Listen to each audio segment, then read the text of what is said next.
ela não é reincidente, tá? Porque contravenção é diferente de crime no nosso sistema, certo? Então, se ela é condenada por uma contravenção, depois pratica um crime, ela não é reincidente, ok? São detalhes. A pessoa fez a transação penal, é um assunto que eu vou ver se vai dar tempo de passar para vocês, mas senão vocês vão ver em processo penal. A pessoa se enquadrou na lei dos juizados especiais, a lei 9099 de 95.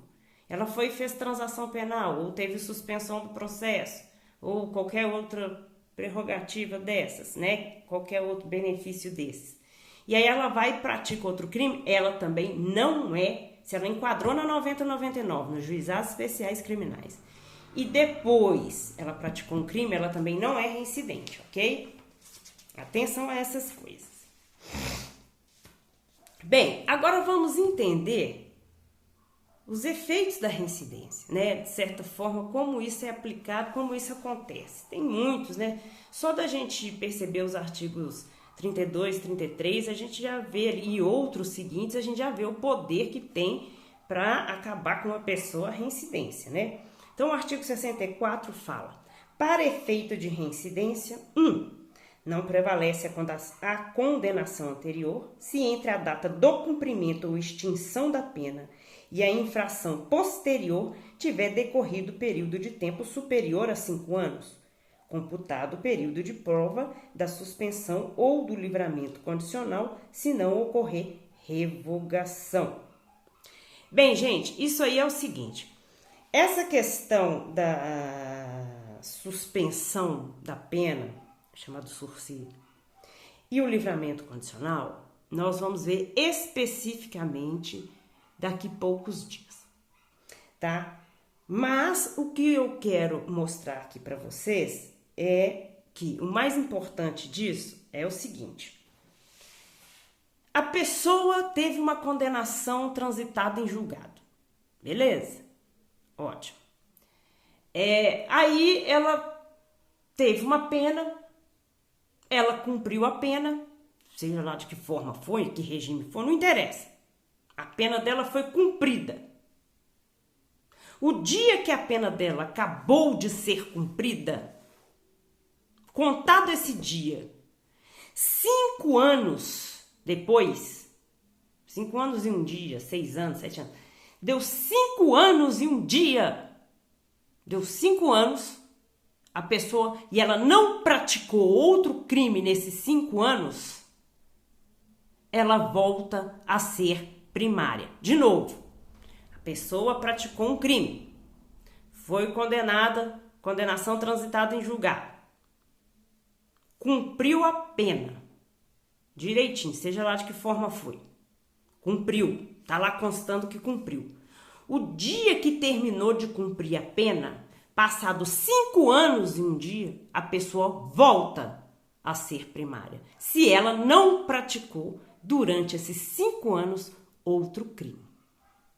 Ok? Muita atenção, isso também dá muito viés, né?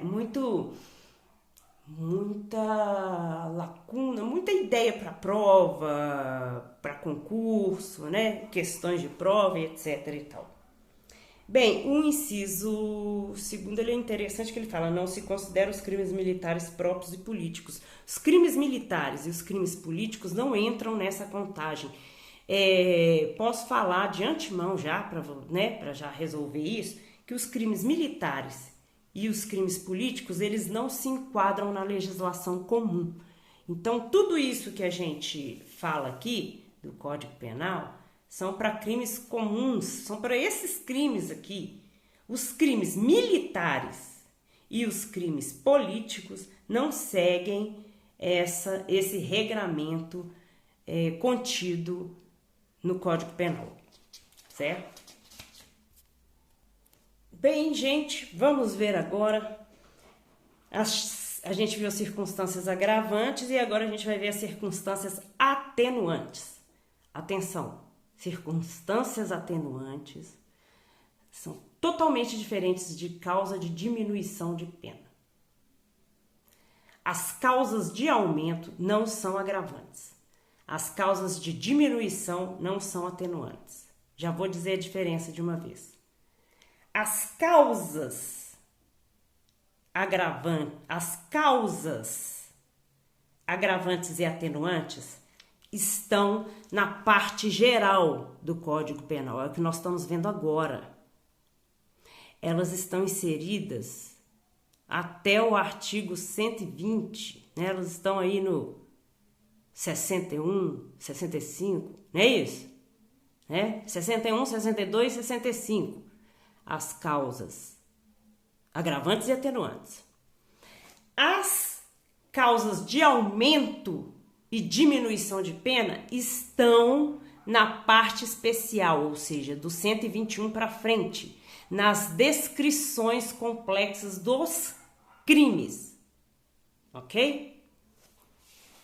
Bem, e aí é outro caso, outra história que veremos. Vamos falar das circunstâncias atenuantes, então, do artigo 65. São circunstâncias que sempre atenuam a pena. Vão atenuar, vão dar vazão para que o juiz diminui um tanto no cálculo, né, quando ele estiver aplicando o sistema trifásico. A dosimetria, né, o sistema trifásico é a dosimetria da pena. Ser o agente menor de 21 na data do fato ou maior de 70 anos na data da sentença. Bem, isso significa, mas não é maioridade de 18 anos, porque disse que a pessoa é imatura ainda. Então, se na data do ato criminoso tinha menos de 21, vai ser uma circunstância atenuante, tá? Obrigatória. E se na data da sentença, né, do cálculo da sentença e tudo, ele tinha mais de 70 anos, também é uma forma de atenuar a pena, tá? Desconhecimento da lei. Hoje, altamente polêmico. Só se for alguém assim, totalmente ficou perdido num buraco, não conhecia, que não pode traficar, não pode matar, enfim, isso aí hoje não cola mais, mas se houver uma coisa assim, a pessoa foi abduzida, ficou em Marte, não sei quanto tempo, né? É coisa bem rara hoje, mas se provado esse desconhecimento, se isso for fato mesmo, se provado por A mais B, é uma forma de atenuar a pena, tá? 3. Ter o agente cometido o crime por motivo de relevante valor social ou moral. Altamente polêmico. O que é relevante valor social? Muita gente fala, né? Na questão, por exemplo, era um bandido que estava atormentando, estuprando todas as mulheres de uma determinada região. Pode ser isso, geralmente é entendido como isso. Agora, relevante valor moral é muito subjetivo. Né? Aí vai caber uma série de coisas polêmicas. O que é relevante valor moral? O cara matou porque matou o outro porque o outro estuprou a mulher dele ou a filha dele. Tá, isso aí é bem mais objetivo, mas isso pode dar vazão para coisas como defesa da honra e outras bobagens que só atrapalham, né, o direito penal. Mas, se o júri aceitar, se o julgador aceitar, é uma forma de atenuação, tá? B. Procurado, por sua espontânea vontade ou coeficiência logo após o crime, evitar-lhe ou minorar-lhe as consequências, ou ter, antes do julgamento, reparado o dano.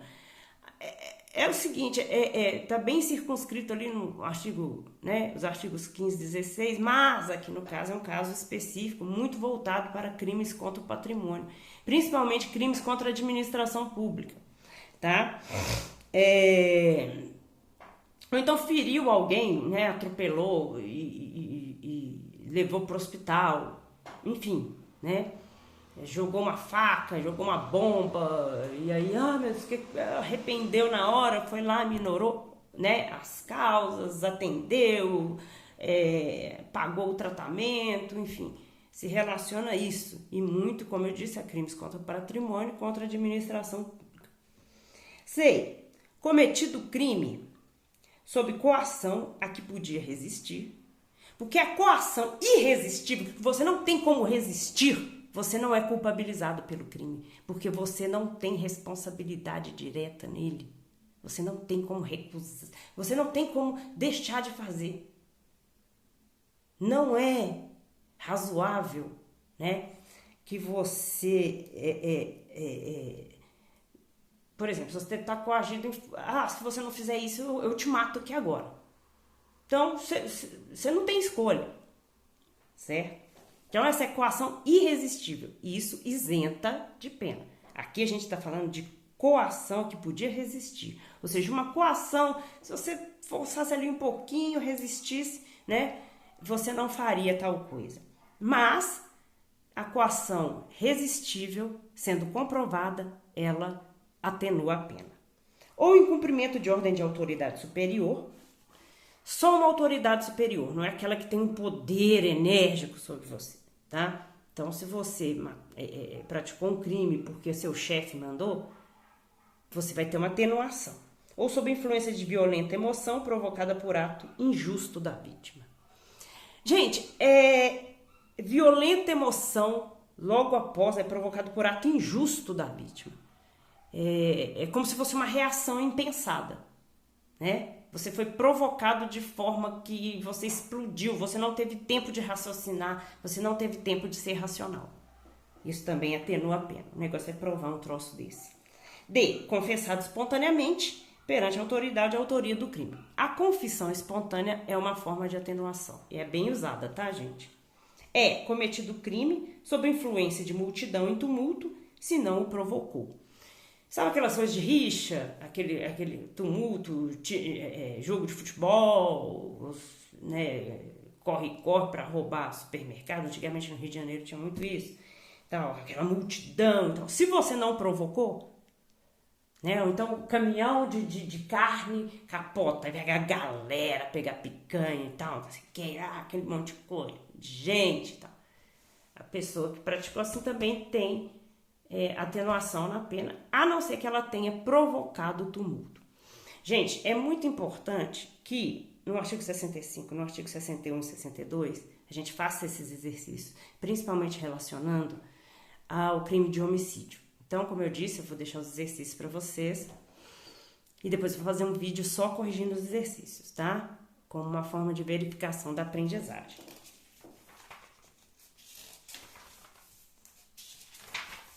Bem, o artigo 66 é um artigo curioso, muito importante, que diz: a pena poderá ser ainda atenuada em razão de circunstância relevante, anterior ou posterior ao crime, embora não prevista expressamente em lei.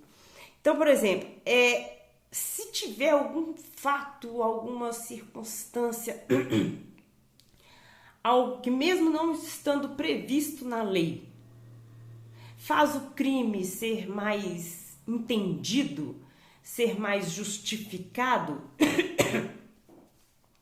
isso também pode servir para atenuar a pena. Por exemplo, né, eu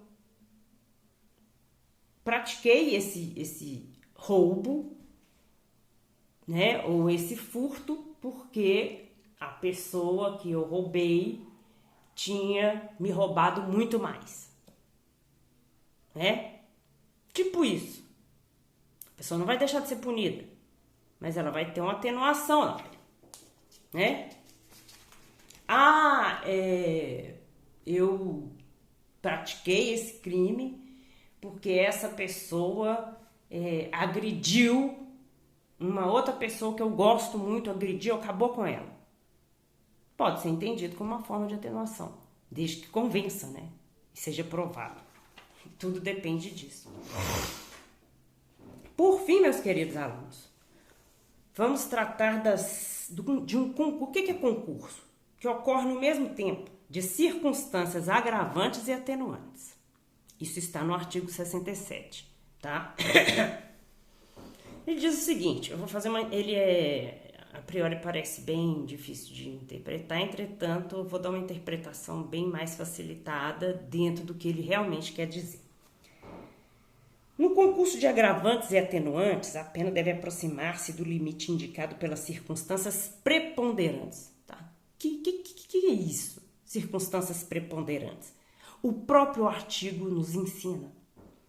Entendendo-se como tais, as que resultam dos motivos determinantes do crime, da personalidade do agente e da reincidência. Gente, esse artigo, ele é bem inútil, para falar a verdade, porque tudo isso que ele está dizendo aqui, isso já foi dito no artigo 59, principalmente no caput.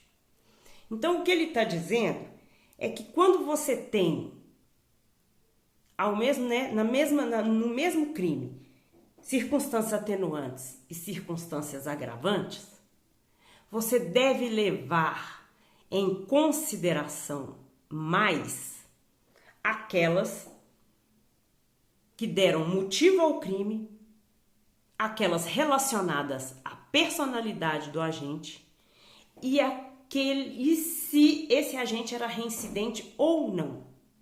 Então, dando exemplo, se os motivos determinantes são mais compreensíveis, então deve prevalecer as atenuantes. Se os motivos determinantes forem repugnantes, forem cruéis, deve prevalecer as agravantes. Se a personalidade do agente for uma personalidade comum, pacífica, normal, que é difícil, né? Deve prevalecer as circunstâncias atenuantes. Se a personalidade do agente for uma personalidade difícil, maldosa e tudo mais, deve prevalecer as circunstâncias agravantes. E se o agente for reincidente, deve sempre prevalecer, por isso que eu falo que o sistema perdoa tudo menos a reincidência. Se o agente for reincidente, deve sempre prevalecer as circunstâncias agravantes. Gente, tudo isso eu vou passar material escrito para vocês e, como eu disse, só vai fazer sentido com exercício. Por isso eu vou passar exercício para vocês. Eu vou ver se eu consigo passar essa semana ainda, mas eu vou fazer um vídeo só corrigindo esses exercícios, isso é muito importante. Na próxima aula aí a gente vai entender sim como acontece a dosimetria da pena através do artigo 68, que é chamado sistema trifásico, tá? E aí a gente vai passar para o concurso de crimes. O vídeo já está enorme, para não ficar tão enorme assim. Vida longa e próspera.